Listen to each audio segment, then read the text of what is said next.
Hello, this is Starshine with CPTSD and spirituality and healing holistically. And here on the channel, we like to talk about it as consciously practicing tools and strategies for daily life. So I'm going to use some little notes here to help me out today because I just felt like this would be a really important topic and that would be important for anybody who is seeking spirituality as a tool and practices for their life to cope with some of the side effects and also to promote healing. But there's the thing that never gets talked about, and that's that some things don't heal.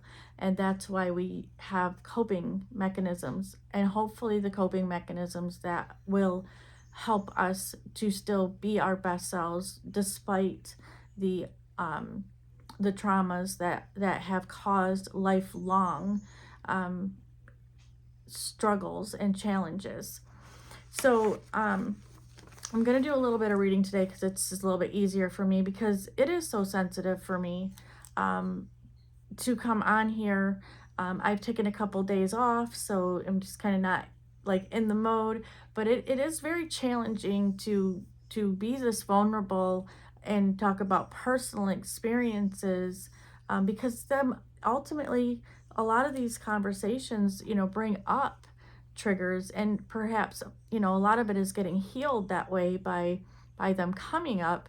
But this isn't an easy this is not an easy path to be on, of burying your soul and experiences to the internet. So turning to spirituality, source of healing and comfort, it involves connecting with a higher power, seeking inner peace and strength, and finding meaning in the suffering that the person experienced. However, it also can very easily, if not balanced or understood, could lead to an oversimplification of the healing, and that some things may promote an unrealistic approach to healing trauma, suggesting that positive thinking and manifestation alone can cure deep-seated emotional wounds, that it can this actually can invalidate the complexity and the long-term healing process required for individuals with CPTSD. In this, with the spirituality, here's the great thing when there's a balance, is that you can actually get the framework needed to understand, process, and offer a bunch of tools for coping and recovery. Practices such as mindfulness, meditation, prayer, ritual can help the individual manage their symptoms and improve their overall well-being. One of the other things that can happen is that there's a bypass that happens, so where some of these practices will encourage the person to ignore their trauma by focus solely on positive thinking, and it prevents people from addressing and processing the pressure to just let go. That actually brings up feelings of inadequacy, guilt, shame, and causes more struggling. So it's really essential for people with CPTSD to realize that some of these modalities that are put out there are not one size fits all, that each individual who has trauma and complex trauma will have to experiment with different people, different techniques, different exercises, yogas, breath work, meditations, guided meditations. So if there's anybody out there who's, kind of like delving into this and they're like feeling like, oh my gosh, why isn't this helping me? Why isn't this helping me? This should be helping me. What's wrong with me? What can I do? The deepest seated part of spirituality self-compassion, self-validation, self-love, self-care. It's okay to find one thing that doesn't work for you and go find something else that does. If you're not getting the help that you feel like you need, or a strategy that you need, or something that's helping you cope or lead towards healing, abandon that. I have found that when I come across things,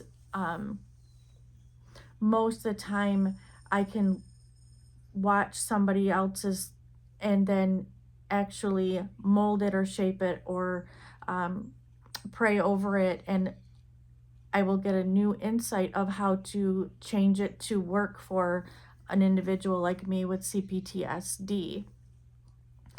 And so I just thought it was important to come on today and just address that. If you're out there seeking to be gentle with yourself, and you know, don't fall for anything that says that, you know, there's going to be this instantaneous, that just letting go, positive thoughts, that's just going to be the cure all.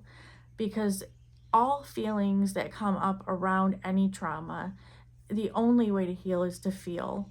And hypervigilance and hypersensitivity that comes along with CPTSD can make that so hard. And so it can take a lot longer to, you know, sit with a feeling and let it come up, and then also be able to walk away from that and utilize a different modality, a tool, or a strategy to come down, because it's bringing up so much at one time. I had that experience with yoga when I first was like, oh, I'm just going to go do yoga. I had no idea that there's certain forms of yoga that can release unhealed trauma from the cellular level.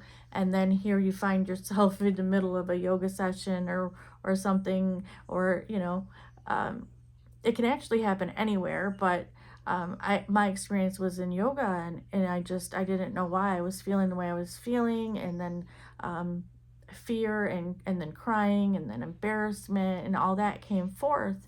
And that's why I kind of created pretty much my own way of utilizing spirituality to have healing and coping with CPTSD.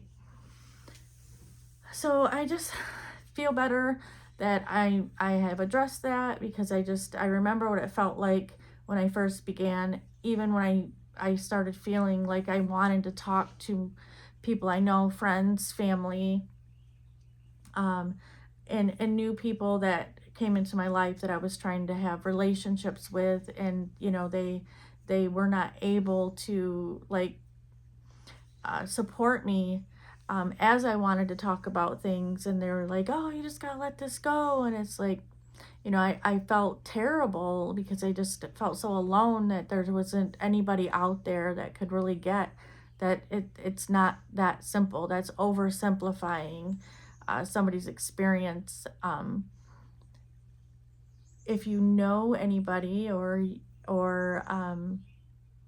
you are somebody, and you have a way of you know, a rapport with your family or friends or new people coming in, it is so important. And I know that it's embarrassing, I know that it's hard, I know that you know, it's like you don't want to keep bringing these things up, but the only way is to educate people, educate them fully on your experiences. You don't have to delve into what happened to you specifically, but that you know that you have complex post-traumatic stress disorder, or post-traumatic stress disorder, or you're hypersensitive or hypervigilant, or, you know, trying to get to know yourself, and then explain, so that you can set proper boundaries, you can educate, and people can learn to have an understanding, and then it'd be so much easier for them and you to continue daily life, and make it the best possible, the happiest, and the most validating and most understanding. And that is the main thing that I think I've taken away from, you know, the the spirituality is, in loving people, there is a responsibility to try and understand them, because if you're not understanding them and able to listen and validate and practice um, adapting, helping adapt to their needs, then really we're causing more harm to one another than good. So thank you for visiting my channel today. I'm sorry I missed you for a couple days, and I look forward to seeing you again on my channel. And if you've been here and enjoy the journey, and you're getting support, please like, share, follow along,